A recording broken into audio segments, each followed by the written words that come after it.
How are you doing? I'm doing well. I'm in my fifth month of pregnancy. So actually going to a 3 hour movie, I couldn't decide if it was going to be like the best thing or the most uncomfortable thing. But Okay. luckily, I was super tapped into this one. So it was like a 3 hour reprieve of being like uncomfortable. Probably in a nice recliner and everything. Yeah, we're getting so spoiled with those. Now, whenever I go to a theater that has, I guess, like the early 2000s seating, I'm like, what is this dump? Yeah. It's rare to see them now, but there are still theaters that have that older, dated seating arrangement. So, yeah, of course, we had to do the recliner seats. And actually, we kind of went back and forth about seeing this one on the huge screen or the little screen because, as I told you, my parents went to it a few weeks ago and the sound for them was Hmm. we opted to see it in the smaller theater. It was about half the size, but the sound was really good. So yeah, it was a great experience going to it. And I'm feeling good and everything too. So Yeah, I've seen it once. Just maybe get into the episode. sure. Well, thanks, Jody, for joining me for some Oppenheimer chat on the Thoughtcast Conversations about Annihilation. I mean, animation. This movie famously has been touted as containing virtually no computer animation, CGI. It was all completed, using an analog process. So I guess for the sake of irony, it's appropriate that we're covering it today.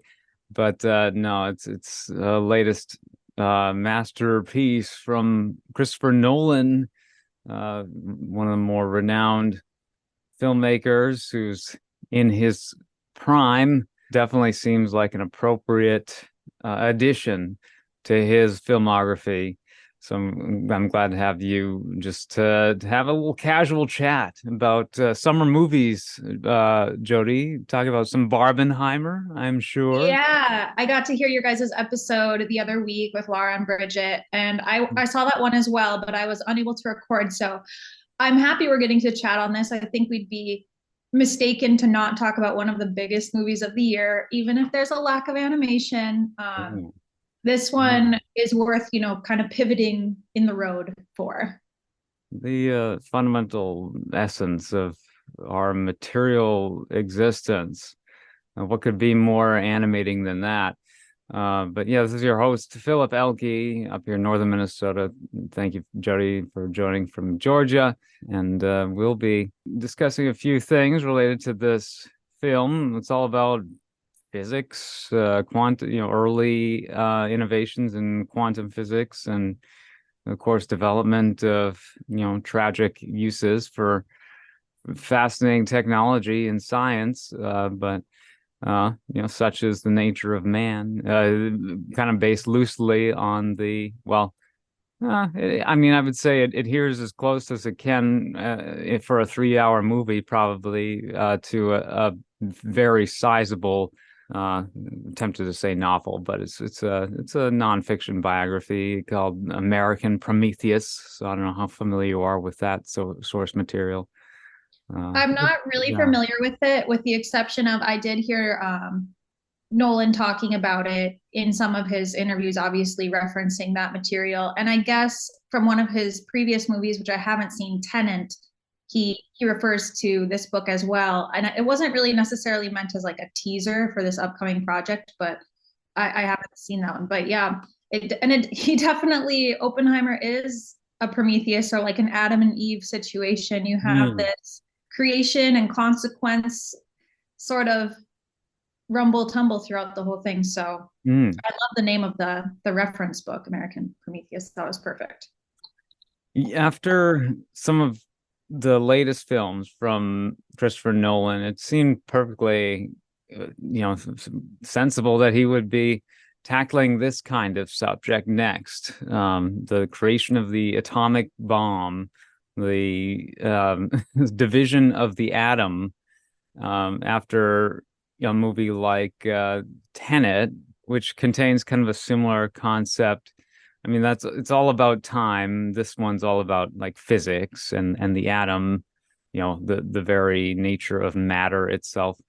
So I guess and then something like Interstellar. It's about space. So you've had your space movie, your time movie, and now you have like the atom. So yeah, he gets into some of these really nitty-gritty subjects about reality. Nolan does, and then just builds stories around that. It's kind of fascinating. Yeah, sometimes going into movies like this where you know the subject matter is going to be a little, well, for me, a lot above my head when it comes to all of that. I was worried that I was going to have to focus a lot to kind of keep myself on track with the storyline. And I was also worried about going to this and leaving with like existential dread and like sleepless nights. But I thought they did a really good job making it accessible for the normal person to go and watch it. I mean, there are a few scenes where you do have to harness your attention to sort of see where things are going, not only like scientifically but politically, Hmm. because I'm not super well rounded when it comes to, World War II. I do know the basics of like how that all happened, but I don't know a lot about communism at the time and all that as well. But I think 3 hours was like the nice amount without making it too bloated. Because if it would have been any shorter, I think my brain would have been spinning a little too much to keep up Wow. with everything.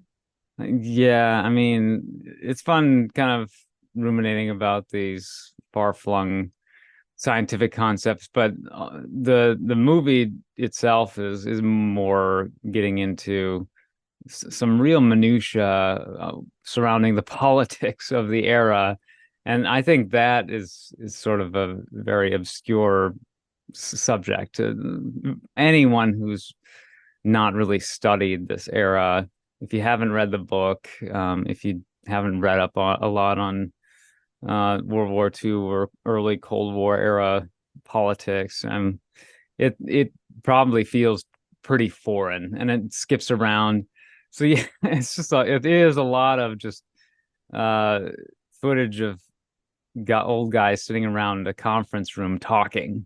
It's Yes, but they made odd. those feel like almost like action scenes. They were Yeah. able to take those small rooms because you're right, a lot of the scenes are within just literally a thrown together closet. It seems like they didn't even, have these big spacious courtrooms for the majority of Hmm.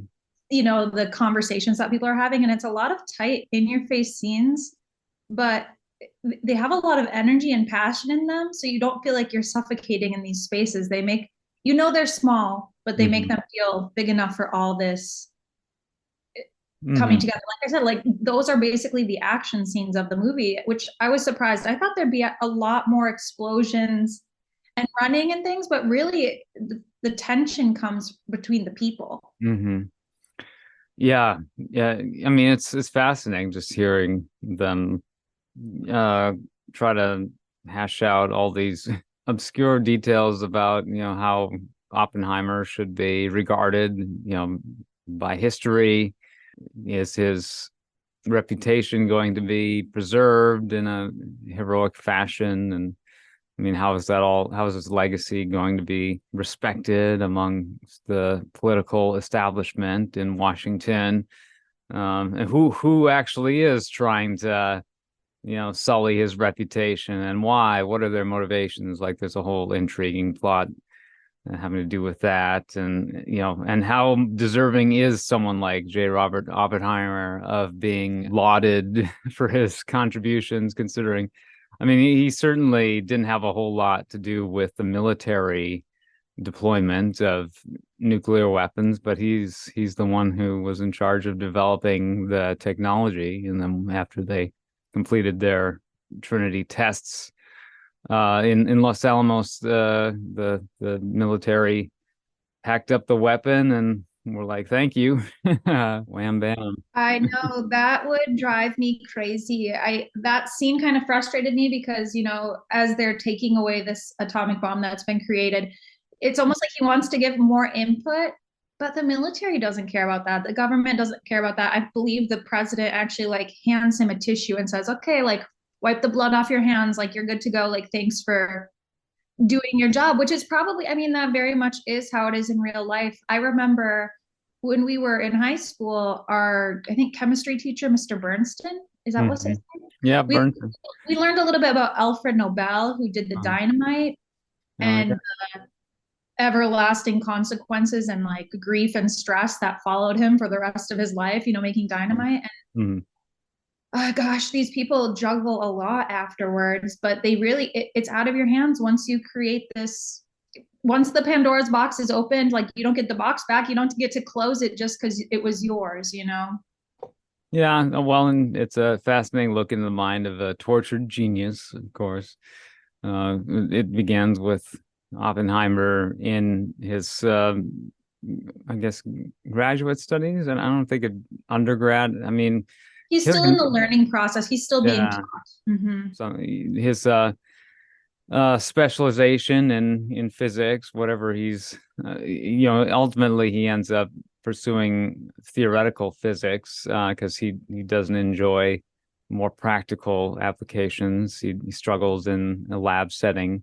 You see that with kind of a famed recounting of him attempting to poison one of his instructors. With the apple. Mm-hmm. Yeah, quite humorous. And I guess the bit about famous uh was that oh, can I recall the name of the a character, the scientist, There were so many names. Kenneth Branagh.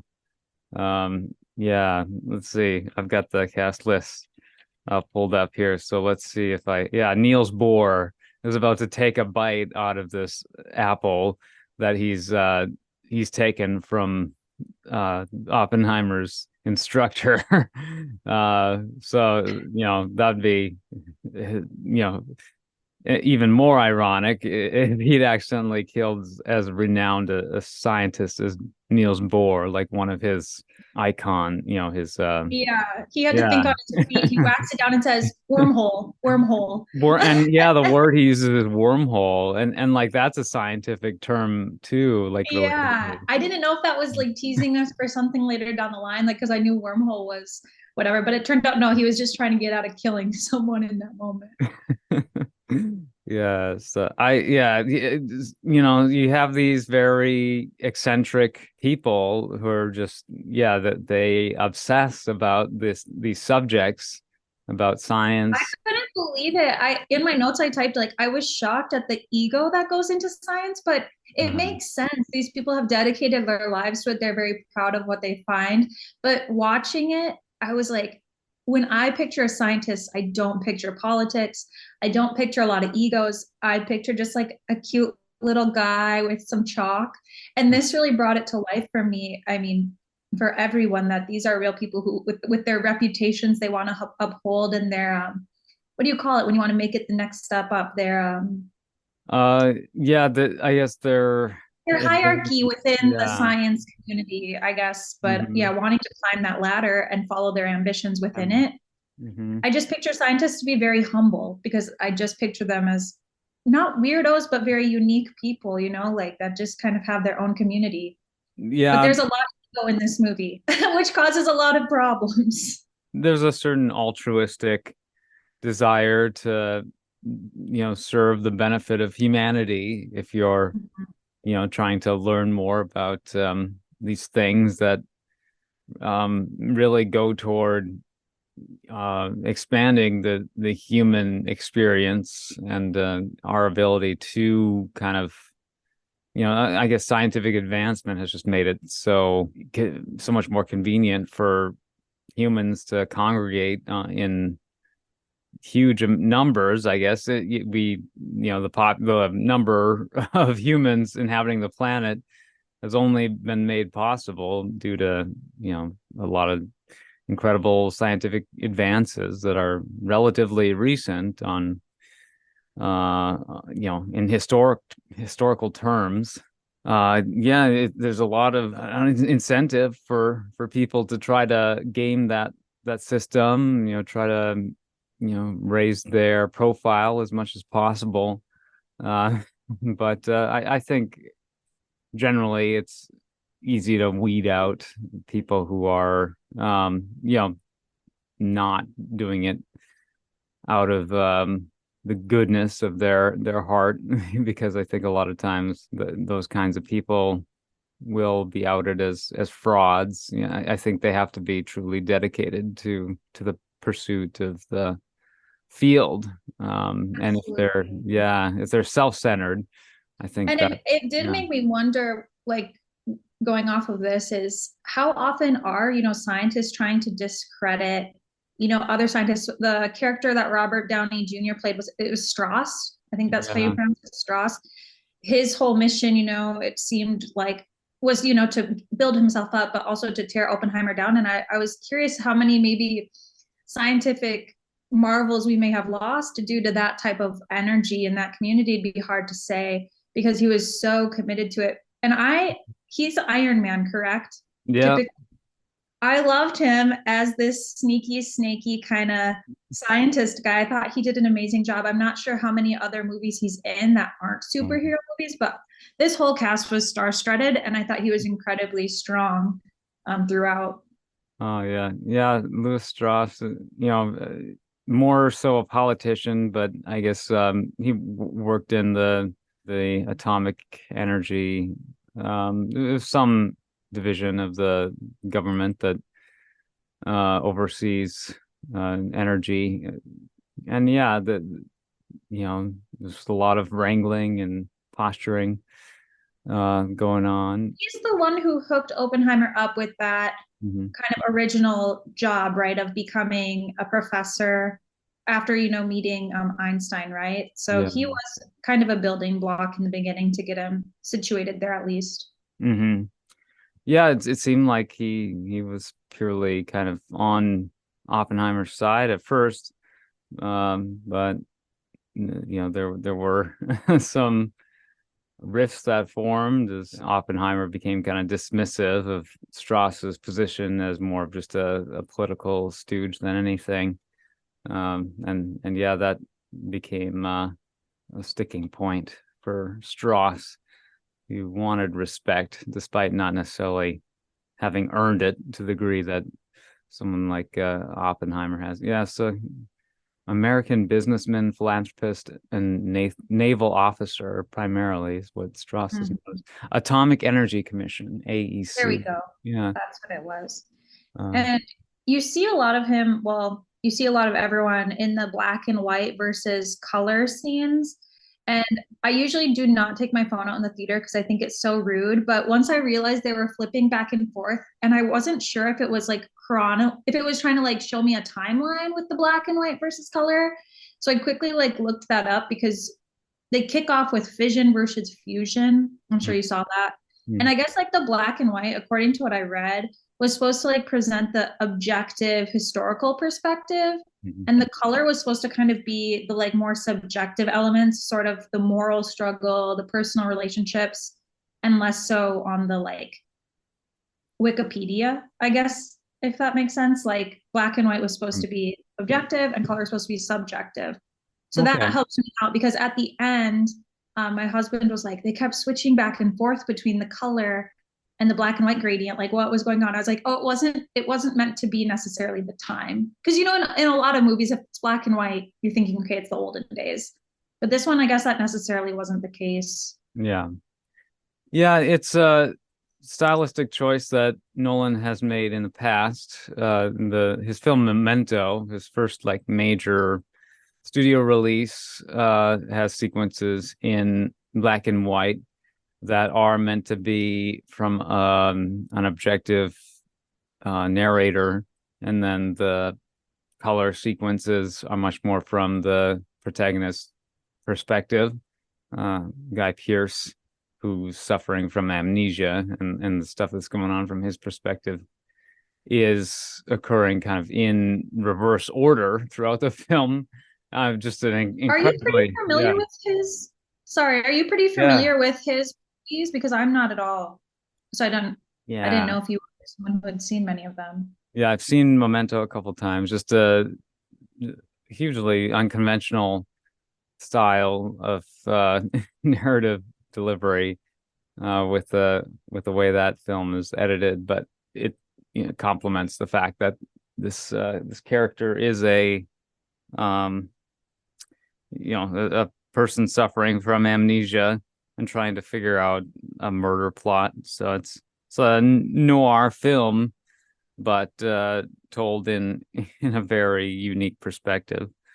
And then yeah, there are black and white sequences that intersperse throughout the color sequences as we're kind of receding in time. That kind of I don't know. I think the black and white sequences sort of they join up with the color sequences at some point. It's the So two it's of something them, he's yeah. done before. Yeah. Okay. I wouldn't have had that. I wouldn't have known that. I thought it was super unique the way it was done in this one because I haven't seen many movies Hmm. that bring that up. But he's obviously had practice directing and bringing that into it. It was Yeah. especially powerful. I felt like in that scene, my favorite scene, well, not my favorite scene, but the scene that I felt like most personally like pulled into the story was Hmm. when they were it's kind of probably midway through the movie. I lost sense of time watching this. 3 hours, truly like they once you're on this path, this 3 hour journey, I couldn't really tell what was beginning, middle, end. Like time for me went really quickly. And I don't say that lightly because I was nervous I would want to like leave halfway through. But I think it was towards the middle when they're middle end when they're celebrating the success of the Trinity project, success for better or worse, whatever you want to say. But um you you see that scene and you feel like the regret on his face and like the magnitude what's been done and he's giving that speech. That scene was like really pulling on my heart and how it kind of like flashed between black and white and color and the people disappearing from the audience and then the dead body on the ground or whatever. That part was like so powerful Hmm. for me of the movie. And I think they pull the black and white into that as well. Yeah. Yeah, it's incredibly thoughtful and deliberate. Just as yeah, Christopher Nolan tends to always be keeping audiences on their toes. Just endless analysis that you can do of his styles, and there's a reason why he's as big of a name as he is. He was certainly able to pull in, I know I've talked about this a million times, but like Matt Damon, Jack Quaid, like Emily Blunt, his name clearly, or maybe it was the script itself, he pulled in like massive names. I was shocked every couple scenes I would see someone, and even their roles wouldn't be that big. Rami Malek from the Freddie Mercury biopic. Bohemian Rhapsody, yep. Bohemian Rhapsody, yeah, like I loved him in that, and I loved Mr. Robot.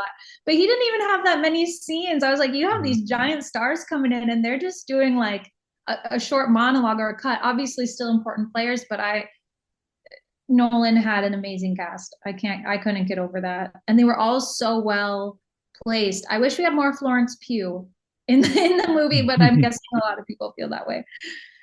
Yeah, one of the most, I don't know, packed casts that I've ever seen in a film. It's unbelievable. But yeah, he kind of is given carte blanche to make these. Well, and especially Oppenheimer isn't a purely original idea either. It's maybe somewhat more of a safer um type of film, and it wasn't, the budget wasn't super overblown. But Nolan loves the visual spectacle, so he made sure to make use of IMAX technology, when applicable, and then developed some new technology. The large format IMAX film had never been manufactured in for black and white photography, so it was special black and white film that was made by Kodak or whoever manufactures of the film.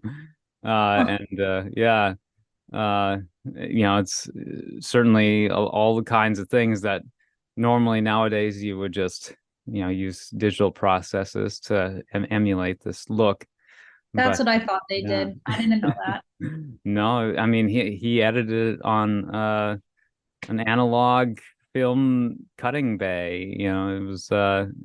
It was really a unique kind of old school clinic that he put on for just the sake of preserving the art, preserving the medium. I'm sure there's all kinds of hobbyists who love this kind of thing who just never really get to do it on this kind of scale.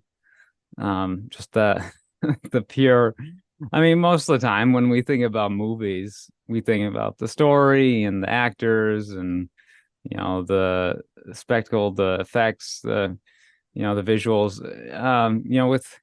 But with people who are really in the industry, they get their the Jones off of the like The type the of film, yeah. technology. Yeah, what kind of film stock, the Well, camera. that makes like this even Mhm. more impressive because I had heard when I was listening to the interview that there was like 11 miles straight of film. Like if you were to like unroll the film, the 3 hours of film, Yeah.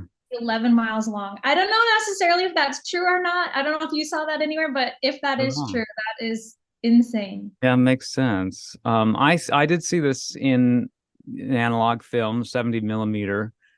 It was cool just to hear the clicking of the projector when and yeah, there was definitely a noticeable switch over from the trailers to the film itself when it started.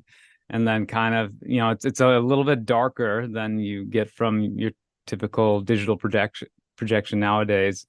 But there's a certain, I guess, quality. Like if you're really into, or if you see a lot of movies, you can pick up kind of the subtle differences between just the standard digital presentation and that classic, cycling of the frame by frame on an analog strip of, film strip.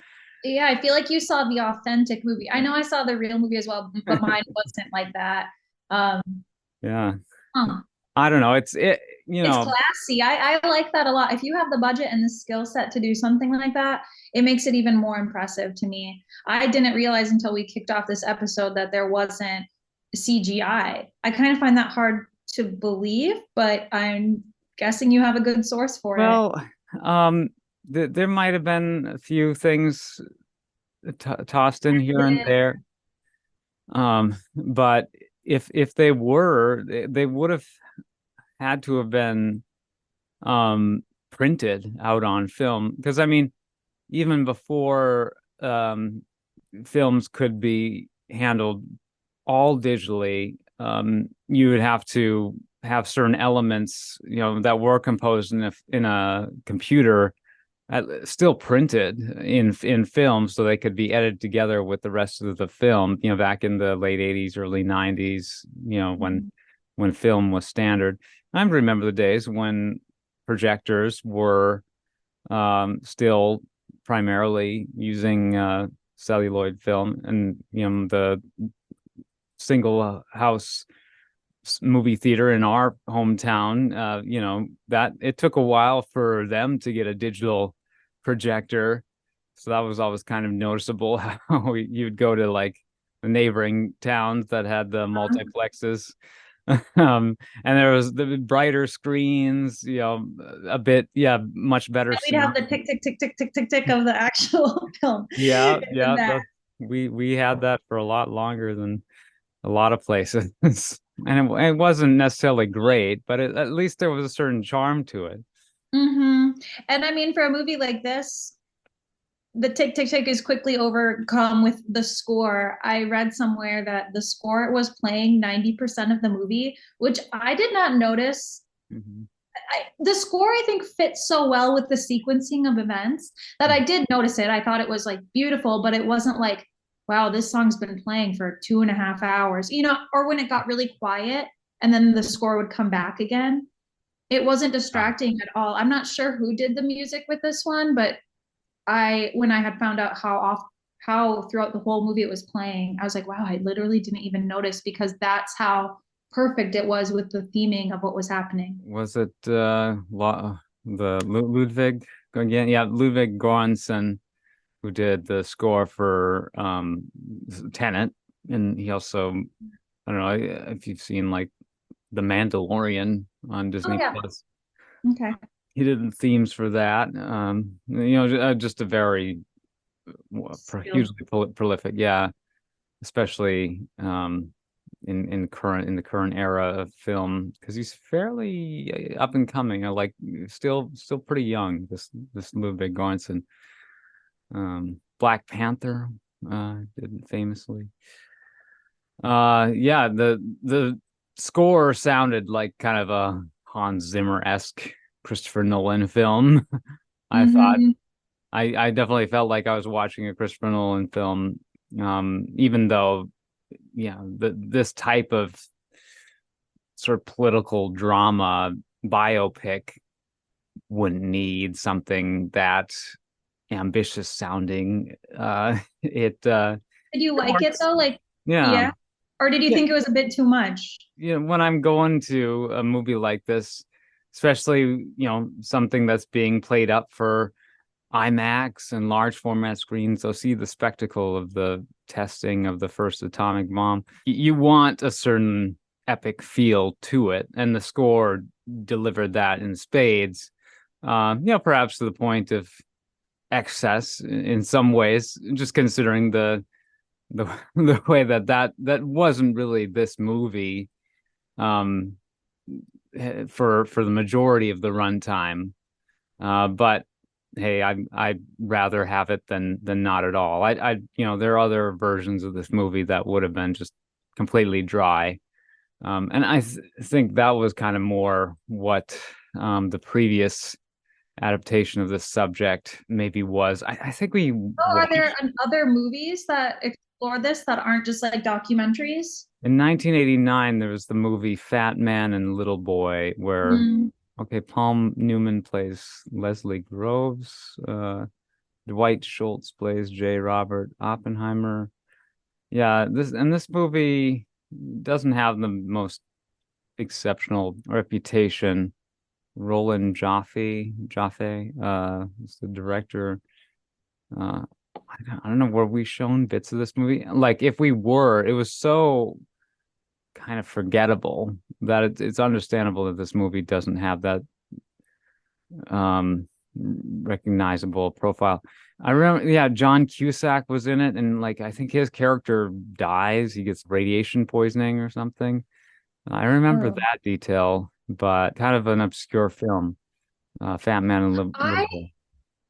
talking about radiation poisoning. One thing, so as soon as I left the theater, I had like questions on how much was exaggerated, how much was real, and I had questions about how the atomic bomb worked, when we dropped it, were the Japanese actually going to surrender, what was communism. But I was like googling everything on the drive home, Hmm. and one question I had that crossed my mind is when they're doing the Trinity project and they blow it up, when Hmm. they succeed at that bomb. I don't know if that bomb had a name, but um, Yeah, just they're Trinity. sitting. Yeah. Trinity. Okay, when the Well, Trinity went off, or the or gadget. yeah, the gadget. Okay, when the gadget goes off, and the sound stops completely, and we know obviously living in 2023, there's like radiation Yeah. risk after the explosion. The people who were sitting and watching, like from 2 miles away, the whole team with their sunblock on and their little Yeah. pieces of Yeah. plastic over their eyes, were they not at risk for the radiation exposure? Because you hear later in the movie that those bombs that went off in Japan and Hiroshima and the other city, Oh, Nagasaki. Yeah. yeah, they were saying that like the initial impact was I think 70,000, but Yeah. the radiation. So then I was like, was not the radiation a factor with the test with Trinity? I tried Googling it and I couldn't really figure it out at that point. But did you question that at all? Or did you not? I don't know how much Googling Hmm. you did afterwards. No, well, that's a good point, because the effects of the bombs that were used in Japan had, kind of far-reaching implications with their radiation, contaminating the region. But, they were just detonated over such highly populated areas that, you could concentrate a lot of radiation into an area that would be affected by people who are trying to inhabit that place, and then getting poisoned by it. Whereas, with the Los Alamos detonation, it's just so remote. That's true. It was just It's easy to open avoid land. it. And was that supposed to be Oppenheimer's family land? Do you remember at the Yeah. beginning when he and his brother they gallop off into the wind, and is that supposed to be his place? Like, because at the end he's like, they're like, "What do you want to do with Los Alamos?" And he's like, "Give it back to the Indians." And then Strauss or someone is kind of encouraging him, like, it's time to work on the next big weapon of mass destruction. But I don't Yeah, know. I guess the US government has a lot of federally owned property in that region because it's just so much desert. It's not really usable land. So I'm sure they were able to just Find a spot. appropriate, yeah, large tracts of public land. Yeah. So yeah, Leslie Groves, by the way, that was Matt Damon's character in Oppenheimer, and that's who Paul Newman plays in he's kind of the central lead character in Fat Man and Little Boy. So it's a little bit of a And is different he perspective. Yeah. a patrolman or not a patrolman, but like he is not a scientist, right? He's the one who's sort of like in the cop attire throughout. Like, He I uh don't know his he's in the military, okay, uh, military guy. He has the mustache, Matt Damon. Yeah. Matt Damon. Yeah, Groves. I don't know a ton about his background, but he did have a bit of a science background as well. Kind of like how Strauss was on the Atomic Energy Commission. Groves was assigned to oversee um, things related to, the Manhattan Project. He commissioned the Manhattan Project, hired Oppenheimer, and I guess had to kind of deal with all the political ramifications of the biases of these scientists, these academics. Academics kind of notorious for having more utopian, communistic political leanings that aren't quite as partial to the rah-rah patriotism that you would hope in some sort of military-led endeavor. I never realized the thing I like about movies like this. Well, not only does it make you realize Albert Einstein wasn't alive like 400 years ago, but like much close, it makes it more real. But even things like communism, which I know about and I've heard about and I've read about, there's something really like tangible about seeing it kind of play a role in a movie like this because you hear about it, but seeing people like do it in action in what feels like modern day, I guess. Hmm. I hadn't realized that communism was I knew it was a divider, Yeah. but the way that it's being juggled in this movie and kind of is like kind of that line you do not cross, you do not talk about it, you don't associate with. I guess I didn't know that within the US it was that like Mhm. like spicy of a topic. I don't know what you'd call it, or like that like detrimental of a thing to be associated Mm. with or not associated with. And I felt like the movie did a good job letting communism play a factor, but also not like hyper focusing on that either, and still like not letting that pull away from the plot of the movie. Do you know what I mean? Like it was Yeah. referenced enough so you realize like what a critical factor it was at the time, and honestly still. But um, I thought that was really good, and it made it feel a lot more real to me because when people kind of say communism now, I just think of it as like another label you throw out there. But seeing it have actual consequence on Mm. his career and on a lot of people's like livelihoods, I don't know. I hadn't realized that before watching this movie.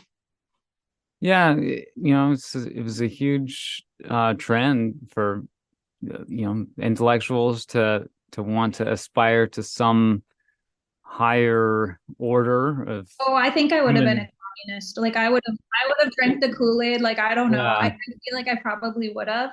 But even the people who left that party 20 years ago. I mean, Emily Blunt's character, I can't Uh, remember her name.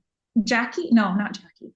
Um, Kitty. Kitty. Mhm. Jackie was the sister-in-law, but Kitty hadn't been part of it for 20 years, but that was enough to sort of sully her name, her Yeah. reputation. And I was like, wow. Maybe I'm not going to sign up for any parties because I would hate for that to be something down the line.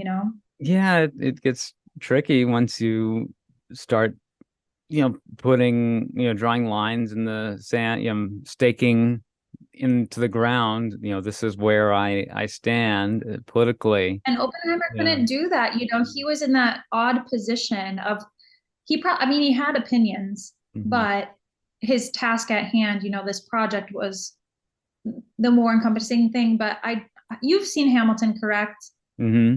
Hmm. Aaron Burr, and Aaron Burr kind of is always like, if you stand for nothing, what do you fall for, or whatever, trying to determine, like, Aaron Burr kind of follows the opportunities where they come. He's not really like aligned necessarily super tight with any side. And I was like, that's kind of sometimes what you have to do to get the job done, I think, in Oppenheimer's case, because had he pulled one direction or the other, he would have alienated a lot of his coworkers or people funding the project. And whether or not you want the atomic bomb to be built, like, it wouldn't have been maybe if he had picked a road. Yeah, I mean, it was wise for him to just focus on his profession and stick to the science. It's just a natural kind of part of being part of the academic institutions of the time. You would have the various allegiances that you try to find new ways of elevating ourselves as a human society past sort of these tribalistic horrors that resulted in things like the world wars. So understandable, yeah. It's like, how do we avoid something like World War I happening again? Like, how do we organize ourselves as a political entity? But yeah, it didn't really, we had the repeat with World War II, and yeah, humans are messy. Conflict continues to this immediate moment. That reminds me of another thing I really liked about how this movie came together. I was expecting to see, knowing that the bombing is coming at the end, of course, I was expecting more like scenes of like tragedy or gore or death or loss, but they do a great job emphasizing that grief and pain and like human suffering without actually, I mean, I think there's only one scene where you see in his vision a crusted up, burned up body, but Mhm. they don't like pan the cities in Japan. They're able to get that horror across without showing death, which I really liked, because sometimes scenes like that are just like a lot to take in, especially with a movie like this. And I appreciated the way they were able to project that without those types of scenes in it. I didn't know how it was going to be once Mhm. the bombs actually were detonated. Mhm. Yeah, Dropped. yeah.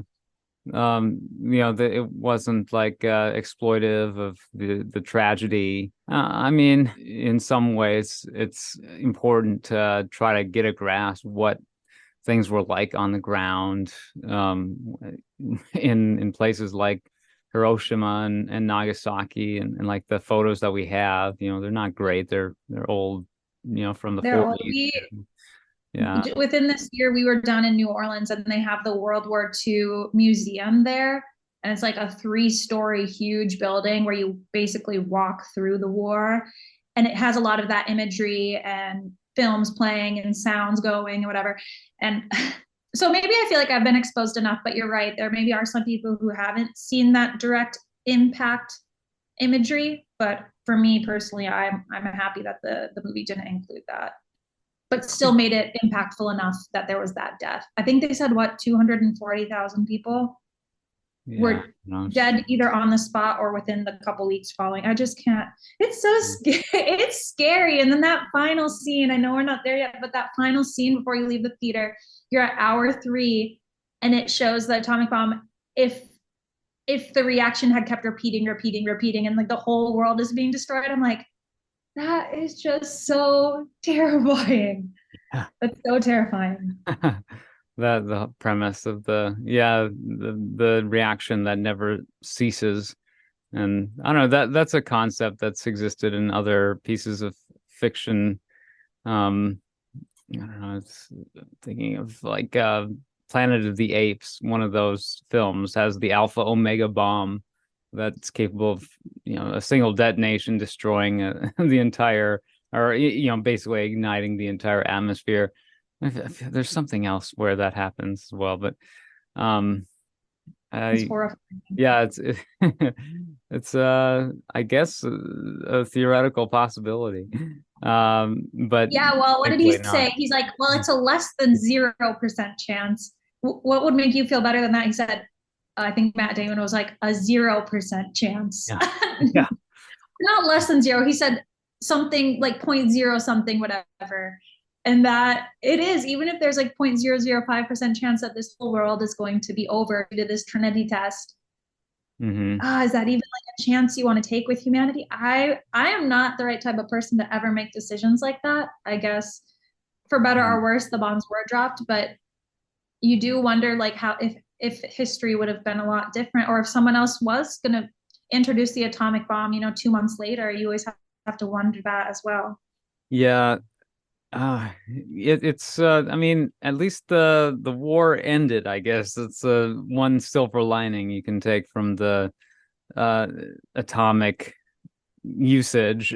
Yeah, I guess it's also interesting that we were able to do it once and thankfully never again since. Yeah, Um, it gets worrisome just knowing that humans have the tools for that, and mhm. we get so caught up. I liked the with the cinematography going from like we get from these like heated hot moments in these little offices and everyone's egos are flying everywhere and fighting and misunderstanding, and then it would go out to these big open Arizona thunderstorms and fields and the desert and the trees. It was Arizona, right? These big Um, scenes. Or I New Mexico. Los Alamos, New Mexico. Yeah, yeah. New Mexico, these beautiful like New Mexico scenes, and it's like, man, can't we just like look at this earth and like the beauty of this earth? And I know it's not that simple, but just like not do this. I know that the bombs had a purpose, but aside from that, I was like, man, our earth is so pretty and so like we're so blessed to have all these things, and yet like we're so close to just destroying it every time there's Hmm. these conflicts, which is it's just a lot. It was a lot. I reminded of an audiobook by Malcolm Gladwell I listened to called The Bomber Mafia. It's about the aerial bombardment of Japan leading up ultimately to the use of uh, atomic weapons. But I mean, that involved the leveling of cities through the use of napalm. And I mean, that certainly wasn't any less destructive in its overall implementation. But it just wasn't able, it wasn't the same, psychological shock in terms of its payload. The plume and the fire and the doom Mhm. of that moment, yeah, that's hard to I it's hard to even like seeing it on a big screen like that, comprehend it happening in real life, all the sound when the bomb went off as well, right? It's just so impactful. The images they used. Yeah, the atomic bomb had a yield of around 25 kilotons, and that's 1,000 times less than kind of the more modern fusion bomb that would come kind of shortly afterwards, the H bomb. And they would test those in the Pacific Ocean, the Bikini Atoll tests, with the explosions that are just orders of magnitude larger, and famous footage of those that sort of dwarf the explosion scene in Oppenheimer, recreated in spectacular fashion. But still, like, if you're more accustomed to seeing those more contemporary nuclear explosions, then the one scene here in this film, as cool as it is that they went through the effort to reconstruct it, using the sort of practical methods that they used. It's really kind of wimpy overall, compared to those. Don't say Yeah. that. I wish they hadn't gone. Yeah. I wish after the atomic bomb they'd say, all right, we created this, like let's call it a Yeah. day. But the truth is like they said, I mean, not progress, but people are gonna keep marching on. Like, what is the next project? How do we make it Yeah. bigger, stronger, better, faster? And that's, I mean, that's mankind, and that's that story of Prometheus, he gave them the fire, gave us the fire, the human people, Mm. and it just caused chaos. We couldn't handle it, and we hopefully we can handle our weapons, but I'm unsure about that, honestly. Yeah. Oh, I'm glad that the movie explored some of these concepts, like the discussion between Oppenheimer and was Teller, Edward Teller, played by Benny Safdie, about the difference between fission uh, reactions and fusion reactions, and yeah, like you would create this super bomb by having tons of little miniature, I guess, atomic bomb explosion or going off inside of the capsule. Yeah, it's you get to know a little bit about the anatomy of the bomb itself. It's this cylinder. And Oh, they showed shots of that at the end, I think. I didn't know what those were. I thought they were like little rockets, but I think that's what yeah, you're referring to because they showed some quick scenes towards the end, and I think it's probably referencing that. I don't know. Of course, this movie does get a little risque at times. Sort of the sexual nature of some of the decisions in this movie almost reflect the process by which this bomb is detonated, where it's a cylinder being shot into another cylinder, creating the surface area friction required to generate enough energy to cause the fission reaction to Huh. to cascade and then ultimately detonate into an explosion. Yeah, so it's I didn't think about that at all. All I remember is after the movie, some people online on TikTok were saying like Florence Pugh had a bad body, and I just remember being like, what movie did you guys watch? Like, I mean, I'm not happy that he had those love affairs, but no one had a bad body in that movie. For the oh record, no. for the record. But no, I didn't put those two together. What you were saying. No, I'm just trying to just kind of figure out. Yeah, it wasn't exploitive when it came to showing gore and destruction. We don't see Japan, and that aroused some controversy from a political perspective, considering you would maybe expect some Japanese representation within the cast of this film, but I guess that just wasn't the focus. But then you do have these scenes that where Christopher Nolan is for the first time depicting fairly explicit sexual situations on screen. He's mostly known for being a very kind of chaste director. All his previous films pretty much have been PG-13 with a few exceptions, and they've all been pretty much void of. Do you think Yeah. the nudity was supposed to be, kind of expressing this like vulnerability, or was it supposed to be expressing some type of like sin or bad decision? Did you read much on why Oh. they decided to include that? Because there were scenes that could have been shown without the nudity, specifically when they're just sitting in those Mhm. chairs, smoking and talking and having a drink naked. I Yeah. wonder if it was supposed to be that like with Florence, he felt himself more, hmm or I don't know if there was a reason, if you were able to find a specific reason why in this movie in particular he brought that kind of more out in the open. Yeah, what you're picking up on is certainly what was the intention. Yeah, you want to feel vulnerable in these circumstances of extreme human tragedy and pathos. Yeah, the American Prometheus, it is, yeah, like an Adam and Eve type story. So that's kind of what I gleaned. It's like you're watching Adam and Eve in their natural habitat, uh, Right. and they eventually fall and sin, and that was sort of Oppenheimer's folly. Yeah, he Uh, had multiple affairs from what I read later on, and they do reference another one outside of Kitty, because technically Kitty would have been an affair as well because she was married upon meeting. But men are just not just men, but people like to have their affairs. And I liked that they showed those scenes and humanized him and brought in more like personal moments of life that necessarily like didn't tie in with the science. But they also didn't push some type of love story line on us. Like they tapped into it enough to show these human emotions, but I think it would have been distracting had it been much more than what they gave. Hmm. Yeah, I'm glad it wasn't certainly anymore, but yeah, it would have been jarring to certain viewers, I'm sure. Uh I and now in my 30s, it's like, yeah, I know what a human body looks like. So I mean, Exactly. Florence Pugh, she's definitely one of my major Beautiful. crushes out there. Yeah, And so it's Emily like, Blunt is beautiful too. I didn't recognize, I'm used to seeing her with blonde hair, I feel like. And mhm, for in the beginning with that red lipstick, I didn't realize it was her. And then later in the film I did. Both great actresses. A million mhm. times great cast. I know I've said that 18 times, but great cast. What was the budget? Did you stumble across it at all?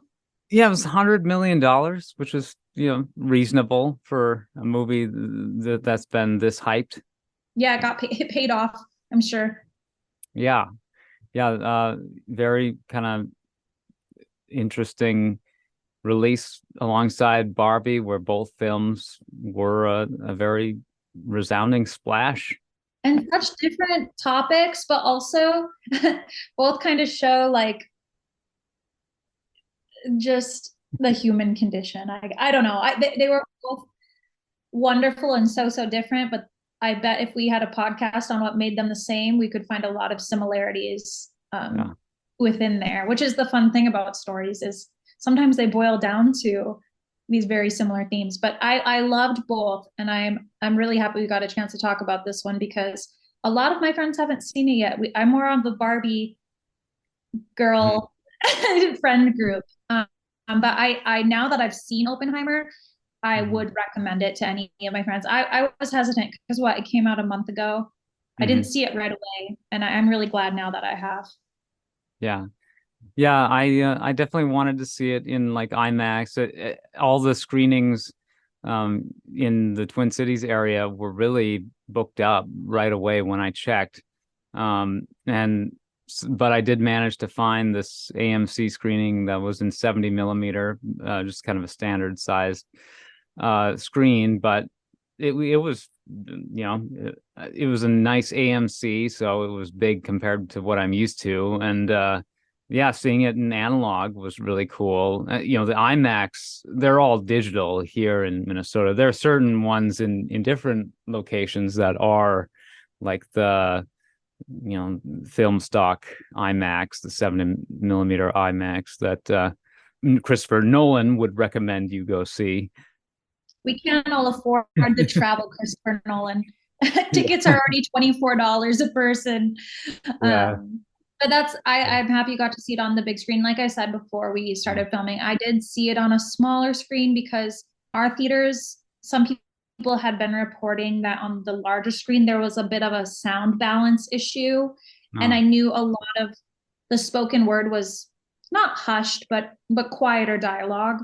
And for Mhm. me, I needed to be able to hear everything. So I did see it on a smaller screen. I sacrificed that, but the sound balance was perfect. I don't think I missed a word. I didn't understand every word when they spoke about the Mhm. theories, but I got to catch it all. Yeah.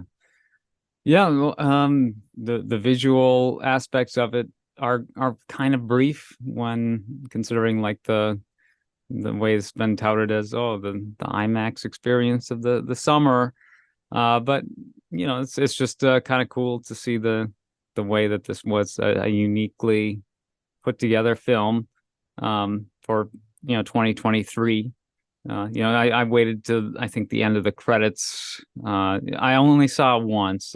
Sadly, I've been kind of busy lately, haven't been able to make it back to the theaters. But it said completely filmed and finished in in 70 millimeter film or whatever it said at the end. So I was like, oh, that's unique. Yeah, just an interesting legacy. The American Prometheus, J. Robert Oppenheimer. Yeah, not necessarily the biggest household name in Mhm. terms of like figures of the 20th century, but clearly someone who ought to be studied and known based on just this treatment that we're getting here with this film. Yeah, thanks to this movie, I think at least for our generation, we're a little more tapped into this legacy for better or worse. And I think the film did a good job showing him as, I mean, obviously he comes off as kind of the hero, but it also shows, the downfalls of some of the decisions and everything. So I like when a movie like that can kind of tap us back into our history, especially when you hear about how and you see how history repeats itself. Uh, Yeah. I think it was a timely release because we have weapons and conflicts still today today to worry about. So yeah, Yeah. it was a good subject to bring and a surprising one for a summer movie hit, in my opinion. Yeah, yeah. Technological innovations could be on the horizon, having to do with unlocking the secrets of quantum physics, but doing so could come at a just a hugely tremendous cost that we don't even really we're not capable of fully grasping as of yet.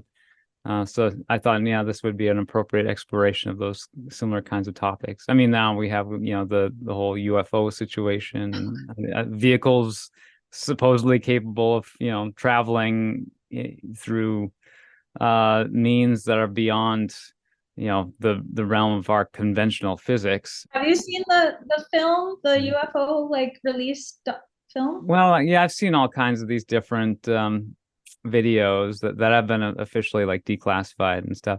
Here's what I think. If there's UFOs and Hmm. they're flying by the United States, they see us, they see our atomic bombs, they see our decisions, and they're probably locking their doors and speeding past. I don't think these aliens really want anything to do with Yeah.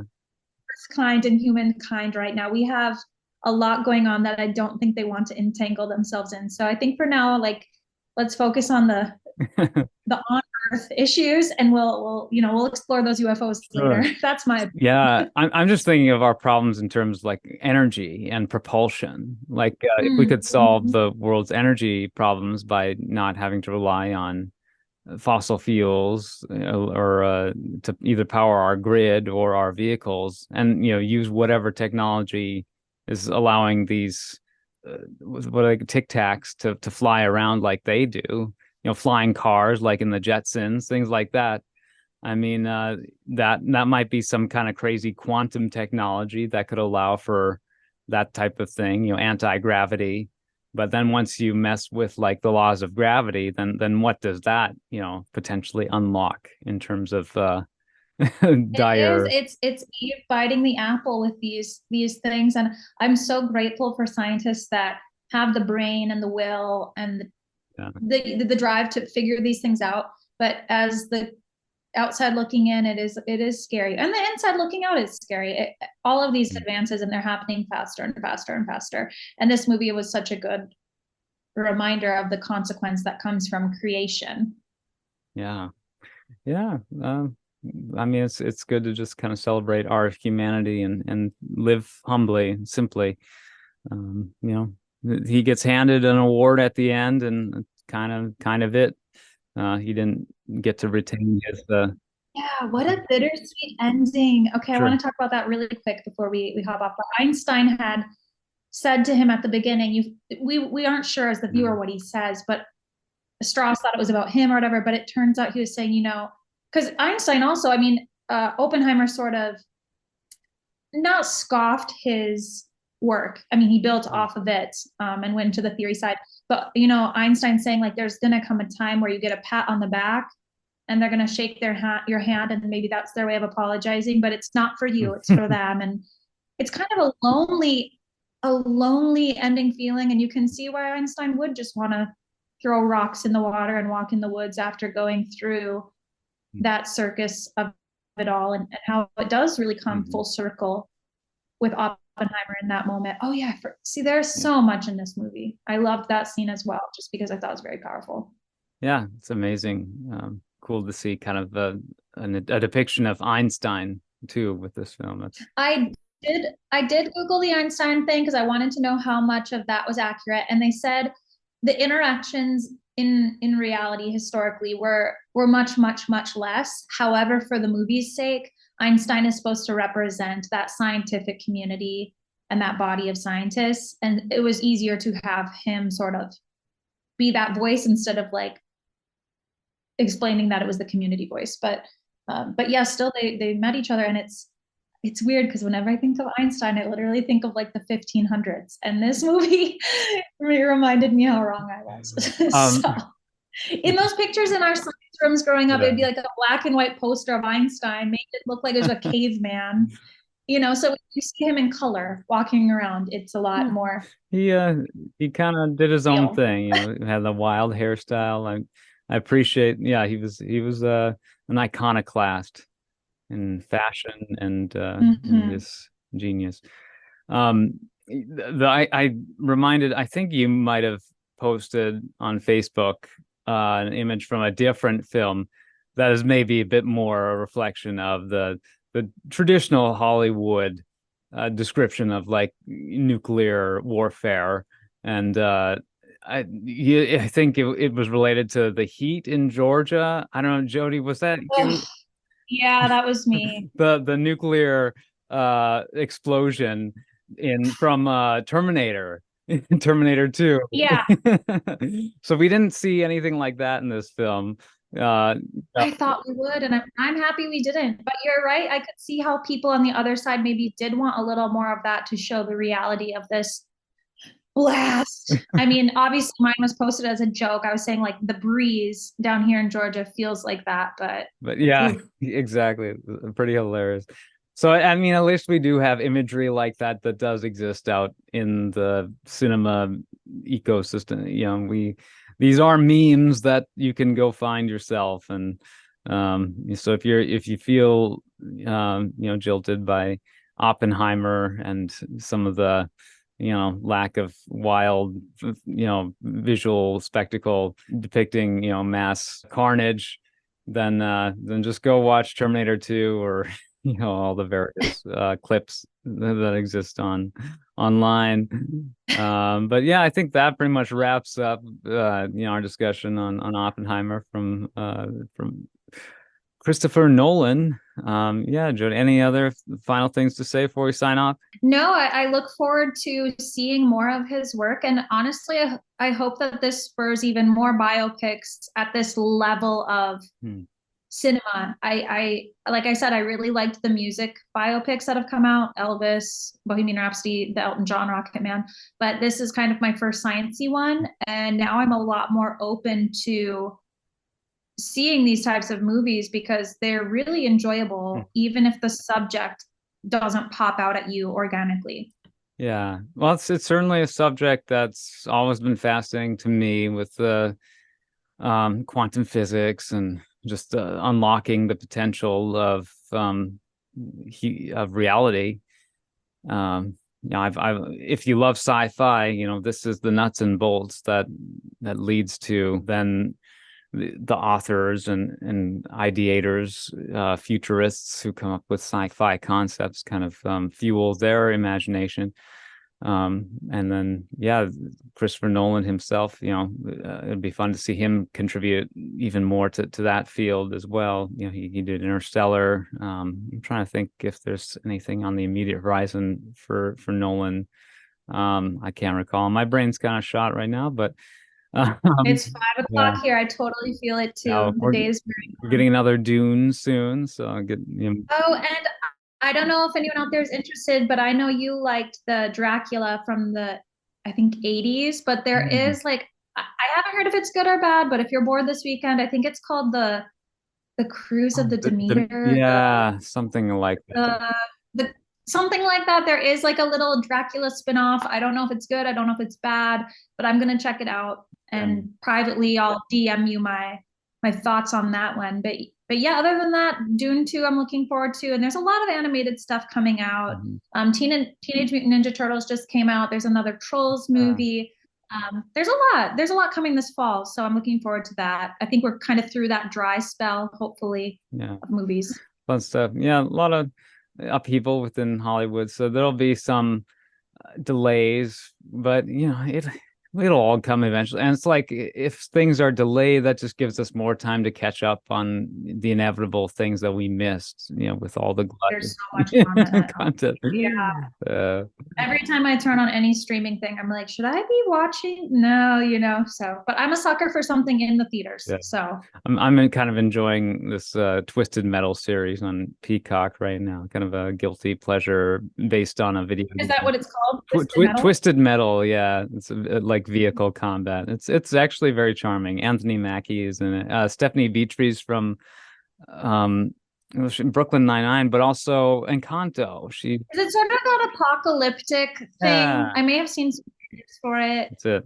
I don't know if I would call that show looking like it would be charming, but it probably is something to check out. It's a action comedy, so yeah, it's I I thought it maybe didn't look so great based on some of the early clips, but Will Arnett does a pretty good job doing this voice. It's sort of a character reminiscent of like Mad Max villain, but it's they got a big guy doing the physical performance, and then Will Arnett's doing kind of this arch dramatic voice. And I didn't know if it would totally work, but it works for for what the show is. And then yeah, these characters, Anthony Mackie and Stephanie Beatriz, they've got a nice chemistry together. And it's what's the protagonist in Encanto's name?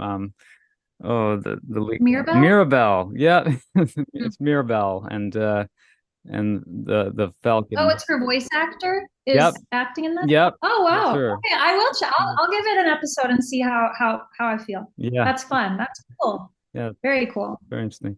But I don't know. There's just so much stuff. That's just one example. But yeah, all right. Well, everyone out there, thank you so much for listening to the Thodcast. Thank you, Jody, for Yeah, joining. of Yeah. course. Conversation about animation. Visit thodcast.com, at Thodcast on Twitter and Instagram, at Philip Elke, Twitter and Instagram. Twitter is it, I feel like it's interchangeable whether you want to still call it Twitter or not. And then Red, yeah. Uh Jody, anything you want to plug before we go? No, you guys, I'm too pregnant to do anything but hop on here for maybe like an hour or so a week. But Yeah. maybe when I have a baby, I'll be online more. Hopefully not. But no, this is where you can catch me, and hopefully we'll be discussing some more animation really soon. Fun. Thank Or you. Annihilation, either way. Yeah, let's the future is bright. I gotta wear shades. Uh for the Thodcast, for Jody, you all have a magical day, a wonderful week. Warm hugs.